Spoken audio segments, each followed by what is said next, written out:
Welcome to Living Word Early Childhood Center Parent Orientation for the 2020-2021 school year, second semester. We're finally here, yay! Thank you so much for carving out some time to listen to and watch this presentation. I know this isn't the way we would normally do our parent orientation, and most of you are returning families with just a couple of new families. But I appreciate that you will all spend a little bit of time watching this because it is a lot of new information, because this is a very new and different time for us all. Anytime I talk about our program, I always start with our mission. This particular mission was written by our staff.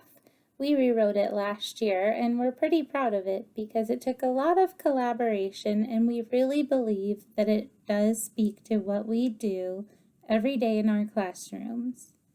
At Living Word Early Childhood Center, we provide a safe, Christian, developmentally appropriate environment that nurtures children's curiosity to grow spiritually, socially, emotionally, physically, and cognitively through a play-based curriculum.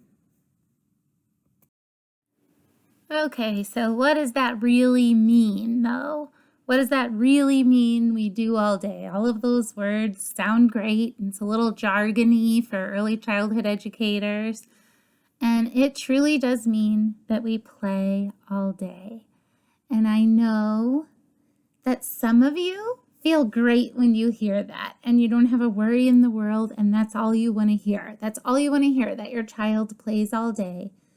But for a lot of you, that makes you cringe a little bit, because of course you want your child to play. You know your child needs to play, but you also need to hear from us that your child is going to be ready for kindergarten and all of the things that come after preschool. And I understand that. I recognize that. I'm a mom of 3 children, and all of our teachers understand that too. And so I just want to reassure you that when I tell you that we play all day, that's because we do play all day. Your children, they play all day, and that's what they're going to tell you that they did. The teachers, even though they're playing all day with your children, they are qualified and educated teachers who are playing with your children all day in a way that helps them to observe and assess your children's developmental stages. They have put so much time and energy into creating an environment that promotes all of the developmental milestones that are appropriate for your child's age and stage.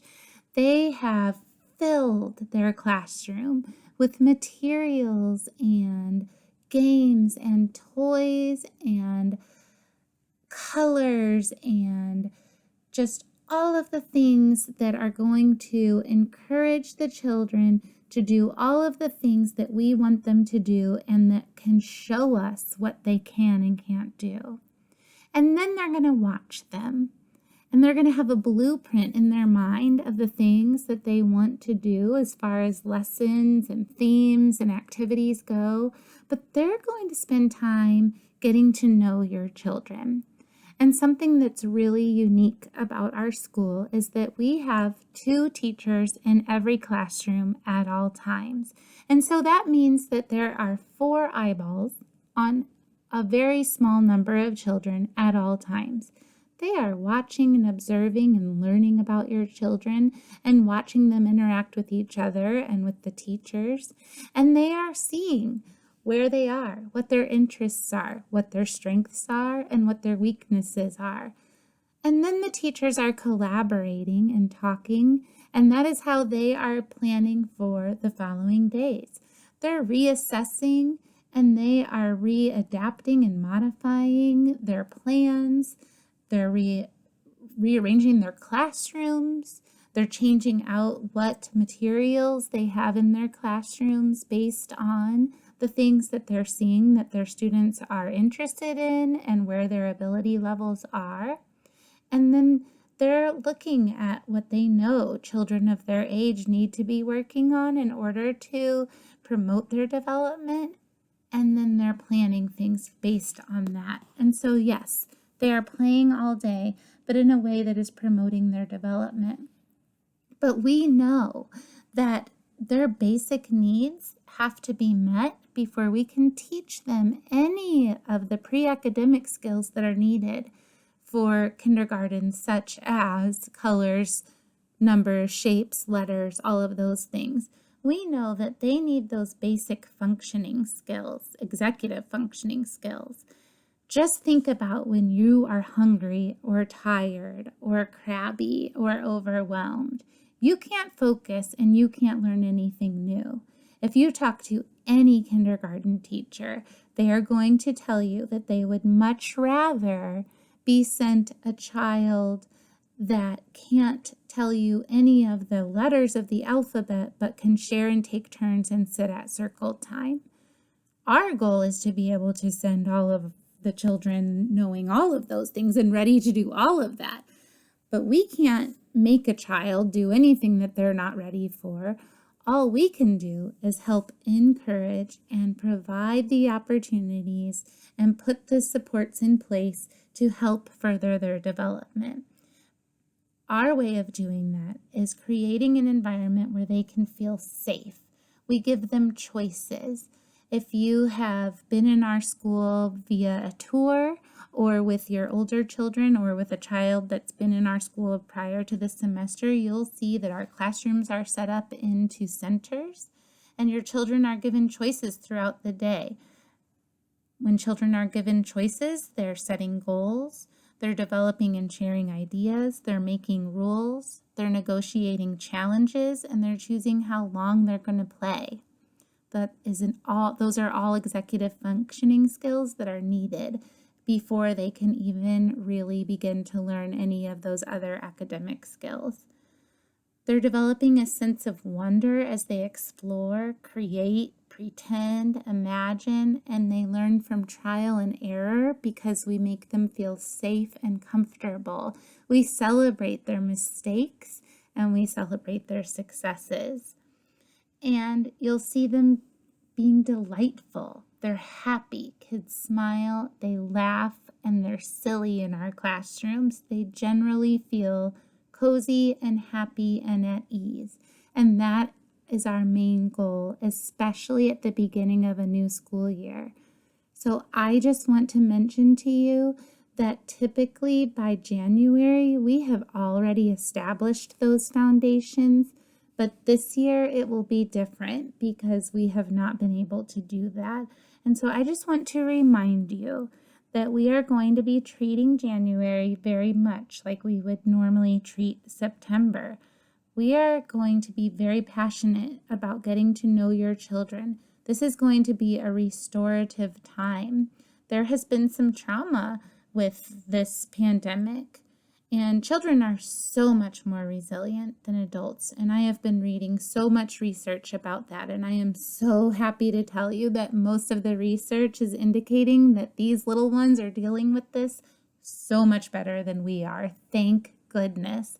But I just want to remind you that we are aware and the teachers are talking about it and we are getting a lot of information and gathering that, and we are ready to handle that with your children. And so while our focus will still remain getting your children ready for the next steps of their development so that they can leave our preschool when they are ready and be prepared for the next steps in their life, right now we are going to be working on establishing relationships with them and making them feel loved and safe and nurtured and meeting their basic needs. I've been spending a lot of time recently talking with a good friend. Some of you may know her. She is a licensed mental health professional in our area. She's been practicing in Missouri for 15 years in the area of pediatrics in our local school districts. Her name is Rhonda Kane. Her grandchildren actually attended Living Word Early Childhood Center. She was reminding me that the number one indicator of academic success is strong social emotional skills, and the research absolutely backs that up. I think we all know that. And that we all need to remember that just because our children have good skills at home, having those skills at home and having those skills at school in an organized setting is very different. They have completely different strengths and weaknesses at home than they do in a classroom sometimes, and that's going to take some time for the teachers to recognize and learn and observe those. So that's what we're going to be focusing on in the beginning, because if we can do that, then we can really establish a strong foundation so that we can work with them to work on the rest of those developmental areas that I know you're concerned about, especially those pre-K kids that I know you're worried about having ready for kindergarten. So the next part is our Learning Without Tears curriculum, and some of you may be familiar with this and some of you may not, and I'm not going to spend a whole lot of time. It's something that really is easier to explain in person, but it is a curriculum that was developed by occupational therapists, and it basically just shows you, as you can see in this picture with the wooden pieces on the right, that looks like the letter D, that you can form every letter in the alphabet using big lines, big curves, and little curves. And we start using this with our threes by making Mapman, you can see on the left. And that's just kind of teaching spatial awareness skills. And we do some songs with those wooden pieces, and we start using that language, big line, big curve, little curve. They do some songs and they tap with them. They might build roads with them. And then in pre-K, we start really introducing the letters with them and drawing the letters and creating the letters. We are still going to do that, but it is going to look different because it is only a half year. So if you have had a child go through our program in the past, especially our pre-K program and our Handwriting Without Tears curriculum, I want you to understand that it will look different. And I know you'll have questions, and the teachers and I are ready to answer them, and we are ready to talk with you about how we are going to do that. We are also ready to show you that we truly believe your children are going to be more than ready for kindergarten and more than prepared to move on to that next stage of life. We are so excited to have them with us this semester. It's a good thing you've probably already met me because I've been talking for a while, but I'm Miss Becky, the director. You can see me there on the left. So now you have a voice with the face and the emails that you've been getting, and there's Miss Jessica, the assistant director, on the right. Teaching pre-K this year, we have Miss Amanda and Miss Beth. Teaching our senior threes this year, we have Miss Brandy. She's going to be the lead teacher, and Miss Ann will be our assistant teacher. For this semester, our Kids Day Out program and our Junior 3 class are being combined, and Miss Mandy and Miss Tanya will be heading up our Kids Day Out class, while Miss Jen will be focusing mostly on our few Junior 3 friends that will be coming on Tuesdays and Thursdays. They will be combined for most of the time, but our few Junior 3 friends will be stepping out a little bit to do some enhanced activities and possibly bringing some of their KDO friends with them as well. And here we have Miss Pam and Miss Michelle, our floating teachers, who are available to help out in the classrooms as needed. They also help with lots of extra cleaning and sanitizing, especially right now with COVID. And really, they are just there to help with everything needed, and we could never possibly run the school without our Miss Pam and our Miss Michelle. You definitely should already be familiar with this, but for this year, our Kids Day Out and Junior 3 class run from 9:15 to 1:15. Our preschool classrooms, that's our Senior 3s and our pre-K class, run from 9:15 to 12:15, and Lunch Bunch is from 12:15 to 1:15. Just a reminder that the first week of school, everyone dismisses at 12:15. That means there is no lunch bunch, and the Kids Day Out and the Junior 3 classes will dismiss at 12:15 for the first week of school. Arrival and dismissal is one area that will be very different from years in the past. Because of COVID, parents will not be allowed in our building this semester. If you have been involved in a parent drop-off or pickup situation at one of the area elementary schools, I think you will find that this process is very similar. I think it probably sounds much more confusing than it will seem once you have done it for the first time.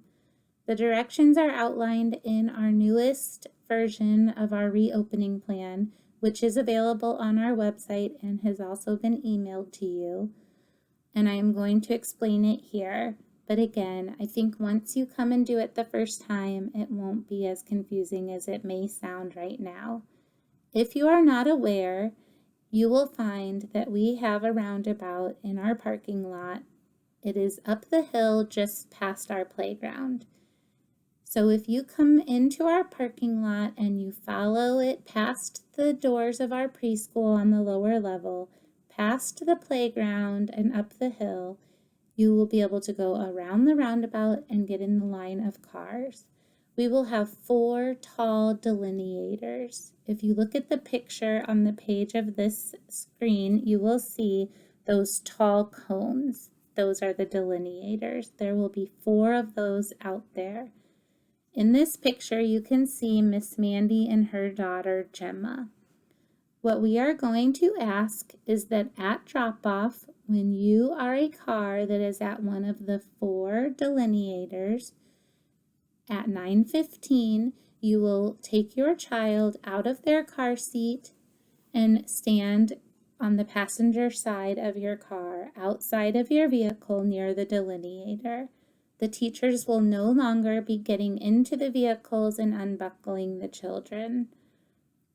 If you have more than one child, you will get all of them out and stand outside of the vehicle, and a teacher will come to collect them from you.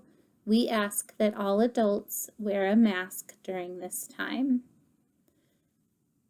During pickup, we ask that you get in the line, just as you do for drop-off, and you will have a piece of paper that is laminated with your name on it. You will be able to place that in your passenger side window.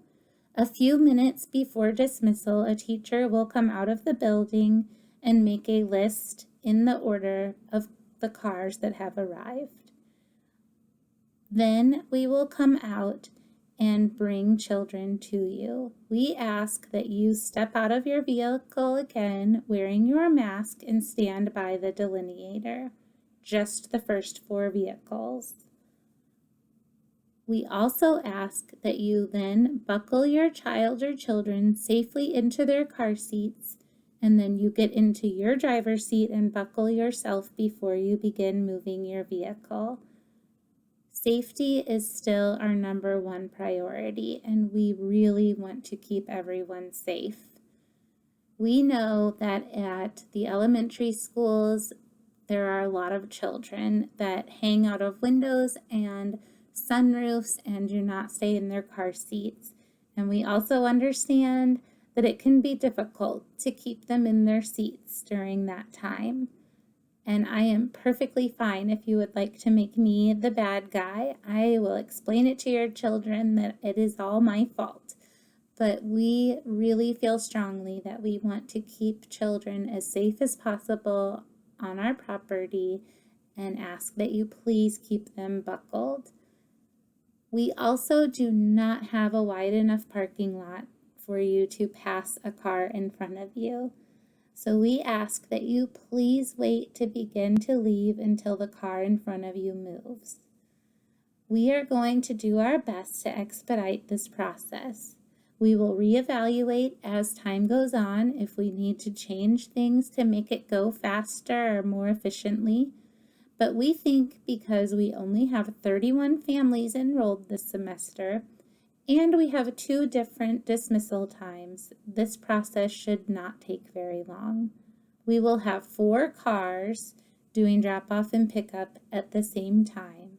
And so hopefully the process will go smoothly and as quickly as possible.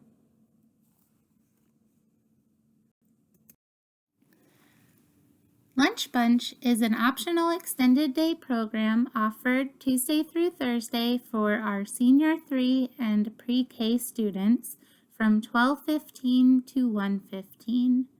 They bring their lunch from home, and we are a peanut, tree nut-free building, so all lunches must not contain any peanut, tree nut products. If you choose to use an alternate type of butter for a sandwich, please be sure to note that in the lunchbox so that there is not any confusion during lunchtime. If you contract for the semester, Lunch Bunch will be $10 a day. For drop-in Lunch Bunch, it is $12 a day.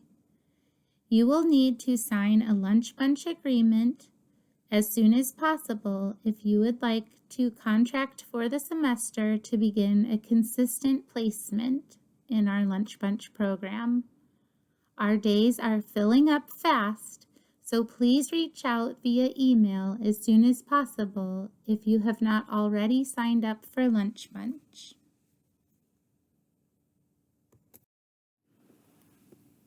When you registered, you also paid a small snack fee. Starting this semester, you will no longer be required to provide snack for the classroom on a rotating schedule. The preschool will provide all the snacks for each classroom, and it will all be peanut, tree nut free. We will also be able to provide a small birthday treat to celebrate birthdays because that is something we really enjoy doing in preschool. There will be no food items brought in by families other than for Lunch Bunch. Those will still need to be peanut, tree nut free. If your child has other dietary restrictions besides peanut, tree nut free, please reach out and let us know so that we can make other arrangements to make sure your child's needs are met. Because we only have one semester of school, we don't have a very big calendar to share. We are going to do our best to make special little days at school, but we will not be having parties with grown-ups coming into the building, so there's not a lot on the calendar this year. It will be emailed out and it is on our website for you to view, but I did want to remind you that the first week everyone gets dismissed at 12:15. Our first day of school is Monday, January 4th for our friends in pre-K that come on Mondays. And also our Monday friends are off on January 18th for Martin Luther King Jr.'s birthday and Monday, February 15th for President's Day. The school is closed for spring break from March 22nd through March 26th. And our Monday pre-K friends are off again on April 5th for the Easter holiday. Our last day of school will be Thursday, May 13th, and there is no Lunch Bunch, and Kids Day Out and Junior 3 friends will be dismissed at 12:15.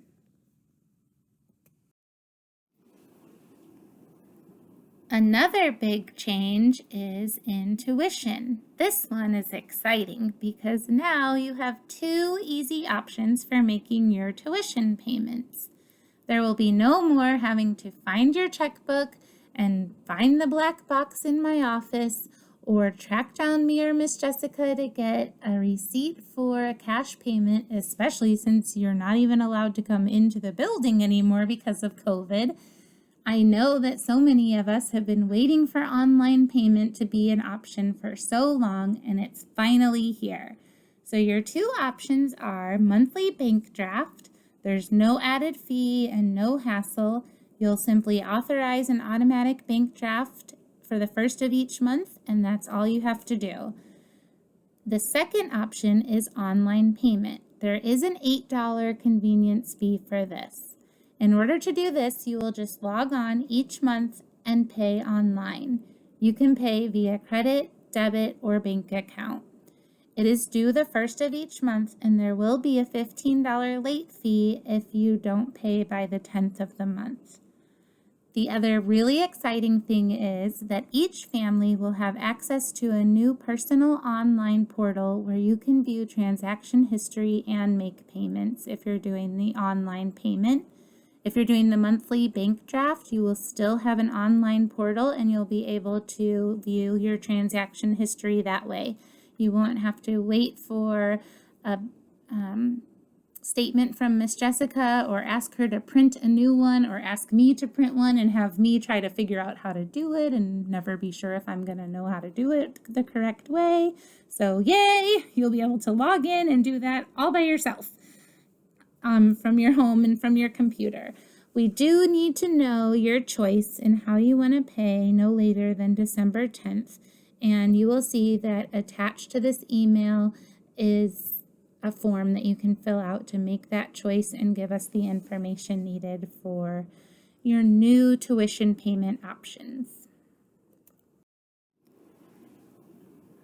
Our sick policy is updated due to COVID. It's also in the reopening plan, but I just want to point out that we used to say that children could not return to school for 24 hours after having a fever. And because of the new CDC guidelines, we now require children to be 48 hours fever-free. That means they have to have not had a fever without any fever-reducing medications for 48 hours before they can return to school instead of 24 hours. Please be aware of this. We do not want to send kids home, and we understand that children have runny, stuffy noses and coughs, and we know that not everything is going to be COVID, and we are just as worried as you are about how we are going to handle all of this. We have been reading and researching, and we are going to continue to do our best to work with you and the local health providers and follow the CDC guidelines to the best of our ability. We ask that you do the best that you can and work with us as well, and we will partner together to get through this as best as we can.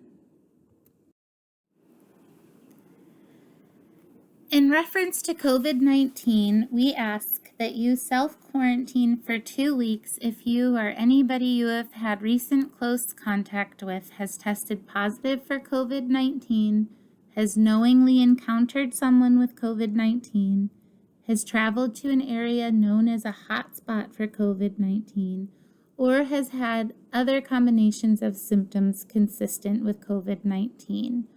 All of this information has been taken directly from the CDC guidelines.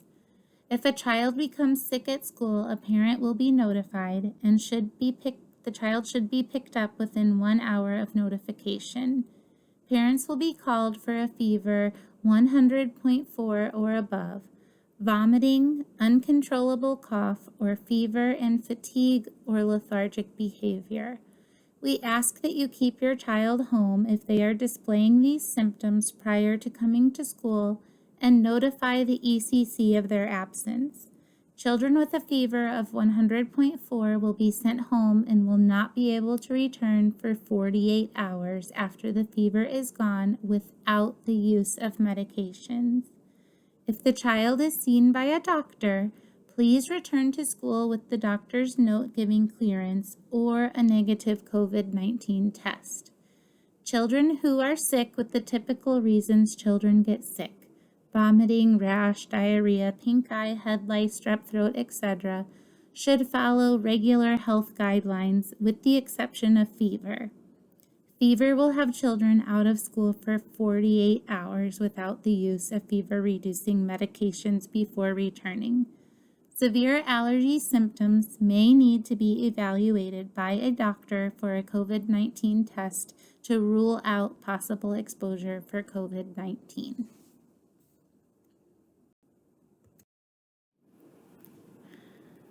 I know that there is some talk right now of the CDC changing their quarantine guidelines. Nothing official has been put out yet. If and when it is, we will change our policies.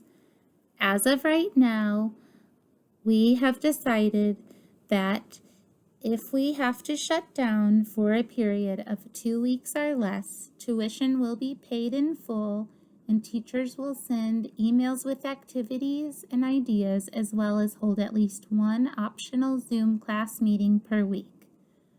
If Living Word ECC is forced to shut down due to COVID-19 for a period longer than 2 weeks, tuition will be refunded at the end of the school year. Due to our small school size, we will not be closing down by classroom. If we are forced to close one classroom, we will close all 3. If we have a positive case of a teacher or a student in our school, I will be notifying the local health department.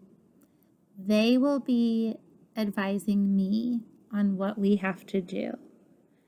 It is then that we will be deciding whether we have to shut down or not. I will not have the final say on that. It will be the health department, and I will let you know as soon as I know. I am hearing from other directors that they are having schools shut down, but that most of the preschools are not having to shut down because most of the preschool children are not getting COVID. I am hoping and praying that will not be the situation for us, but I want you to know we have a plan in place if that happens.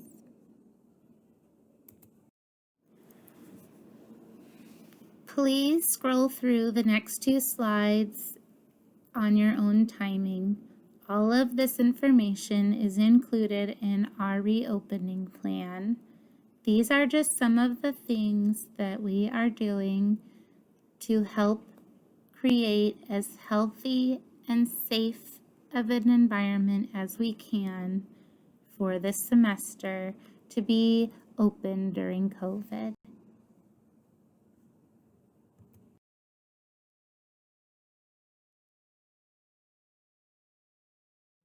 Hopefully you received my email last week. We've known for a while teachers would be required to wear masks at school. We just learned last week that children ages 3 and up in our senior 3 and pre-K class would also be required to wear masks when inside the building. We believe health and safety are our #1 priority. We want to let you know we are going to do the very best we can to keep everyone as safe and healthy as possible while keeping things as developmentally appropriate and comfortable as we can too. We are excited about opportunities to be innovative and creative and do what we do best as early childhood educators and rise to the challenge to do things in new ways. It's not ideal, and we know that, but the research is indicating children are handling this better than we ever could have thought. We've also been in contact with some of the teachers and parents through the Rockwood School District where children ages 3 and up have been wearing masks to school since August. It has actually been going very well there, and we were able to get some tips and tricks from them. We promise you that until we can do things the way we used to, like taking off masks, playing with stuffed animals, and dress-ups, we're going to do our very best to keep things as normal as possible at school. We feel there are opportunities to work on verbal skills and talking about our feelings, and chances to get better at nonverbal communication using body language. There's opportunities to get better at modifying and being adaptive, and that's for the children and us adults. Isn't that what we've all been working on since all of this started?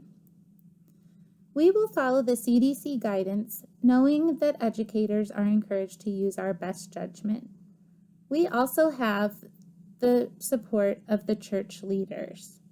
We know some children are not going to be able to use a mask safely right from the start. We will do whatever is needed to meet every child's needs. We will keep health and safety our top priority, which also means we will never allow the use of a mask to take priority over our instincts and what we know children need in a moment of distress or crisis. We will be open and communicative with you about how things are going. We know it will be difficult that you cannot come into our building anymore. We have had many conversations about how we can help you to feel connected. The teachers and I are committed to doing whatever we need to do in order to help you feel this is a partnership. Teachers will be doing their best to reach out to provide you with updates and information. Jessica and I are available by phone throughout the school morning and are happy to chat with you, check on your child, and give you a report. Please do not hesitate to call and email. We look forward to a successful semester partnering with you and your family.